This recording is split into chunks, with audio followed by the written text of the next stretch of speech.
台北市政府表示，要辅导放假地区的地管重新营业，这礼拜开始通知。另外，若准有违章建造地管，爱因伫咧限期内面来改善。另外，当地居民也讲，有真侪外籍移工会伫咧地管内面食头路。市政府也讲，若准发现违法的移工，也会依法处理。违建广告搭伫艋舺山水街这间地管门口，台北市政府规划要予艋舺地管重新营业，但是建筑爱符合法规。这礼拜开始通知业者，要求伫16至20家己拆除，无就会强制拆除。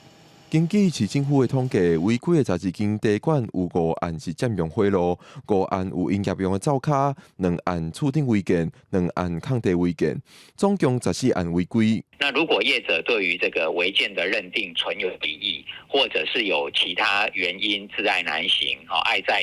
爱难于在限期内自行拆除的话，可以向建管处申请提送争议委员会审理，可以视个案的情节再酌予放宽改善的期程。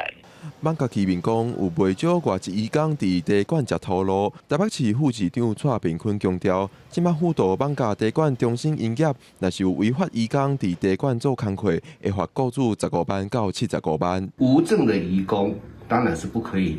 在我们的茶室业里面去工作的，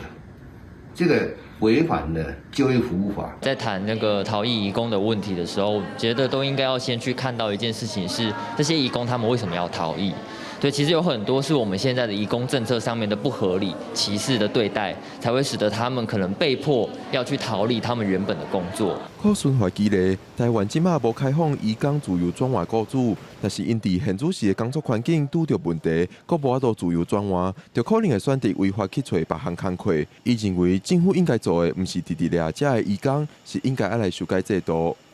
记者郭柏坤、郑派文台北报道。